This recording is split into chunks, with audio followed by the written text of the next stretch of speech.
Big boss Malayalam season 7 ആര് വിജയിക്കും എന്നൊരു ചോദ്യത്തിലേക്ക് തന്നെ നമ്മളിപ്പോ വീണ്ടും തിരിച്ചെത്തിയിരിക്കുകയാണ്. ഈ സീസൺ സത്യം പറഞ്ഞ ആര് വിജയിക്കും എന്നുള്ള ഒരു ചോദ്യത്തിന് എന്റെ കയ്യിൽ ഒരു ഉത്തരം ഉണ്ട്, അത് അനീഷാണ്. പക്ഷെ നമ്മൾ ഈ ഒരു ഫാനിസം അല്ലെങ്കിൽ ഈ ഒരു സംഭവം മാറ്റി വെച്ചിട്ടെന്ന് ചിന്തിച്ചു കഴിഞ്ഞാൽ മനസ്സിലാവും, ഈ സീസണിൽ ഒരേപോലെ ഏകദേശം ഒരേ രീതിയിൽ തന്നെ പ്രേക്ഷക പിന്തുണയുള്ള ഒരു 3-4 മത്സരാർത്ഥികളുണ്ട്, 5 മത്സരാർത്ഥികളുണ്ട് എന്ന് വെച്ചു.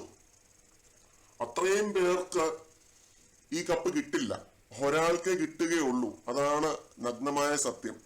ഒരാൾക്ക് വീട്ടിൽ കൊണ്ടുപോകാനുള്ളതാണ് ഈ ഒരു കപ്പ് എന്ന് പറയുന്നത്. ഏകാന്തത താണ്ടി 100 ദിവസം എല്ലാ പ്രതിബന്ധങ്ങളെയും അതിജീവിച്ച് നിൽക്കുന്ന ഒരാൾക്ക് വേണ്ടിയുള്ളതാണ് ഈ ഒരു കപ്പ്. അപ്പൊ അത് ആര് നേടും എന്നൊരു ചോദ്യം വീണ്ടും ഉയർന്നു കേട്ടിരിക്കുകയാണ്.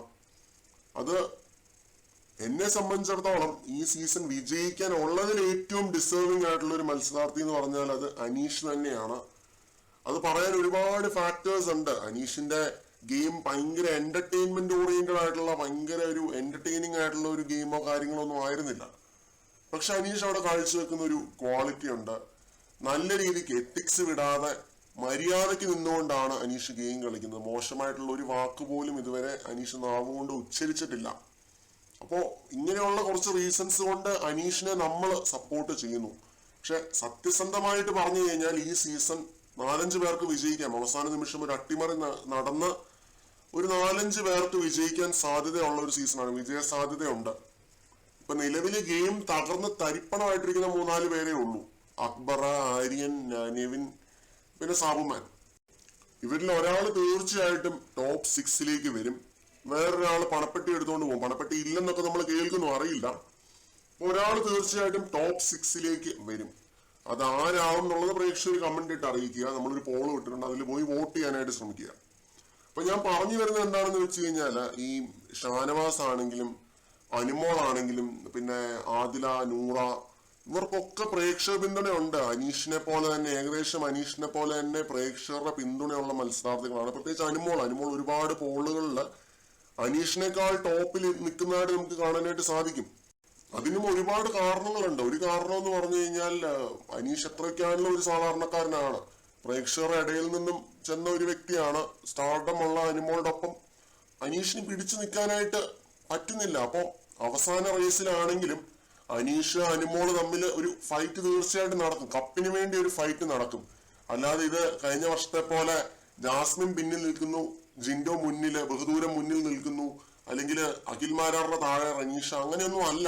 ഈ സീസണിലെ അവസ്ഥ കംപ്ലീറ്റ്ലി ഡിഫറെന്റ് ആണ്.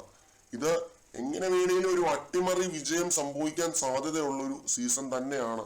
ഒറ്റ ഒരാൾ, ഈ പറയുന്ന സ്ട്രോങ് മത്സരാർത്ഥികളിൽ ആരെങ്കിലും ഒരാൾ നെഗറ്റീവ് ആയാൽ തീർന്നു, വേറൊരാള് വിജയിക്കും. ആ രീതിയിലാണ് ഈ സീസൺ മുന്നോട്ട് പോയിക്കൊണ്ടിരിക്കുന്നത്. അത്രയും നിർണായകമായ രീതിയിലാണ് ഈ സീസൺ ഇപ്പോൾ മുന്നോട്ട് പോയിക്കൊണ്ടിരിക്കുന്നത് എന്ന കാര്യത്തിൽ സംശയമില്ല. അപ്പൊ വീണ്ടും ആദ്യം ചോദിച്ചു തന്നെ വന്ന് നിൽക്കുകയാണ്, ആര് വിജയിക്കും ഈ ഒരു സീസൺ. ശരിക്കും എനിക്ക് അറിയില്ല ആരാണ് വിജയിക്കാൻ പോകുന്നത് എന്നുള്ളത്. എന്നെ സംബന്ധിച്ചിടത്തോളം അനീഷ് തന്നെയാണ് ഏറ്റവും ഡിസേർവിംഗ് ആയിട്ടുള്ള വിന്നർ. ക്ലിയർലി പറയുകയാണെങ്കിൽ ഒരു വിന്നർ അനീഷ് ആണ്. കാരണം ഒരു പോരായ്മകളും ഇല്ലാത്തൊരു ഗെയിമാണ് അനീഷ് അവിടെ കളിച്ചത്. ഒരു വീഴ്ചകൾ വരുത്താതെയുള്ള നല്ല ക്ലിയർ ആയിട്ടുള്ള ഒരു ക്ലീൻ സ്ലേറ്റ് മെയിൻറ്റെയിൻ ചെയ്തിട്ടുള്ള ഒരു ബിഗ് ബോസ് ഗെയിമാണ് അനീഷ് കളിച്ചത്. ഇപ്പൊ ബിഗ് ബോസിലേക്ക് ആരെങ്കിലും ഒരാൾ പോവാണെന്നുണ്ടെങ്കിൽ അനീഷിന്റെ ഒരു സംഭവം നോക്കിയാൽ മാത്രം മതി. അനീഷ് എന്താണ് അവിടെ ചെയ്തതെന്ന് മാത്രം നോക്കിയാൽ മതി. ആ രീതിയിലേക്ക് കളിച്ചാൽ മതി. ഒരു സ്റ്റഡി മെറ്റീരിയൽ ആണെന്നൊക്കെ വേണമെങ്കിൽ പറയാം. പഠിക്കാനുള്ളതുണ്ട്. അനീഷിന്റെ ഗെയിം തന്നെ നമുക്ക് നോക്കി ഒരാൾക്ക് പഠിക്കാനായിട്ട് പറ്റും. ഇങ്ങനെയൊക്കെ ചെയ്താൽ മതി, ഇങ്ങനെ ഈ രീതിയിൽ നിന്നാൽ മതി എന്നുള്ളത് മനസ്സിലാക്കി ആ രീതിയിൽ കളിക്കാനായിട്ട് പറ്റും. അപ്പൊ അതുകൊണ്ടൊക്കെ തന്നെ അനീഷിനെയാണ് ഞാൻ പറയുന്നത്. എന്റെ എപ്പോഴും ഫസ്റ്റ് ചോയ്സ് ഈ സീസൺ വിജയിക്കാൻ അല്ലെങ്കിൽ ടൈറ്റിൽ വിജയിക്കാൻ അനീഷ് തന്നെയാണ്. പക്ഷെ ഞാൻ ഈ പറഞ്ഞ പോലെ അട്ടിമറി വിജയം സാധ്യത അത് തള്ളിക്കളയാനായിട്ട് പറ്റില്ല, ഒട്ടും തന്നെ തള്ളിക്കളയാനായിട്ട് പറ്റില്ല. അനുമോള് വിജയിച്ചാലോ അല്ലെങ്കിൽ ഷാനവാസ് വിജയിച്ചാലോ 100 വിജയിച്ചാൽ പോലും അത്ഭുതപ്പെടാനില്ല എന്നാണ് പറയുന്നത്. പലരും ഇപ്പം സോഷ്യൽ മീഡിയയിൽ സർക്കുലേറ്റ് ചെയ്യുന്ന കമന്റ്സ്, പോസ്റ്റുകൾ എല്ലാം നിങ്ങൾ കാണുന്നുണ്ടാവും. അതിലൊന്നും പറയുന്നത് തെറ്റായിട്ടുള്ള കാര്യങ്ങളല്ല. ഇത് തന്നെയാണ് സത്യം. ആർക്ക് വേണമെങ്കിലും വിജയിക്കാൻ പറ്റുന്ന ഒരു സീസണാണ്. എനിക്ക് കുറച്ച് കാര്യങ്ങൾ ഉറപ്പാണ്. ഇപ്പം അക്ബർ, ആര്യൻ, നെവിൻ ഒട്ടും വിജയിക്കില്ല ഈ ഒരു സീസൺ. ഇനി നെവിന് വിജയിക്കാൻ പറ്റില്ല. നെവിൻ ടോപ്പ് 5 വരില്ല. ആ ഒരു രീതിയിൽ തന്നെ നിൽക്കുകയാണ് നെവിന്റെ കാര്യം. അക്ബറിന്റെ കാര്യം, അക്ബറിനും വിജയ സാധ്യതകൾ കുറവാണ്. പ്രേക്ഷക വിധിക്ക് വിരുദ്ധമായിട്ട് ബിഗ് ബോസ് ഒന്നും ചെയ്യില്ല. അതിപ്പോ ഏത് വലിയ കൊലകൊമ്പൻ ഇതിന് പിന്നെ പ്രവർത്തിച്ചു എന്ന് പറഞ്ഞാലും പ്രേക്ഷകരുടെ വിധിയുള്ള ഒരു ഷോയാണ്. ലാലേട്ടൻ എപ്പോഴും പറയാനുള്ള കാര്യമാണ്, ഓഡിറ്റ് ഉണ്ട്, വോട്ടുകള് കാര്യങ്ങളെല്ലാം ഓഡിറ്റ് ഉണ്ട്. പിന്നെ കള്ളവോട്ട് പരിപാടി ഒന്നും നടക്കില്ല. അപ്പൊ തീർച്ചയായിട്ടും വോട്ടുകളുടെ അടിസ്ഥാനത്തിൽ തന്നെയാണ് വിജയിയെ തീരുമാനിക്കുന്നത്. അതിപ്പോ ആര് തന്നെ ആയാലും ഡിസേർവിംഗ് ആയിട്ടുള്ള ഒരാളെ വിജയിക്കണമെന്ന് എനിക്ക് പറയാനുള്ളൂ. ഞാൻ എല്ലാ രീതിയിലുള്ള ഫാൻസും കാര്യങ്ങളും എല്ലാം മാറ്റി വെച്ച് പറയുകയാണ്, ഡിസേർവിംഗ് ആയിട്ടുള്ള ഒരാള് ഈ സീസൺ വിജയിക്കട്ടെ. ഓരോരുത്തർക്കും അവരുടേതായിട്ടുള്ള ഫേവറേറ്റ്സ് ഉണ്ടാവും. നിങ്ങളുടെ ഫേവറേറ്റ് ആരാണെന്നുള്ളത് കമന്റ് സെക്ഷനിൽ അറിയിക്കുക.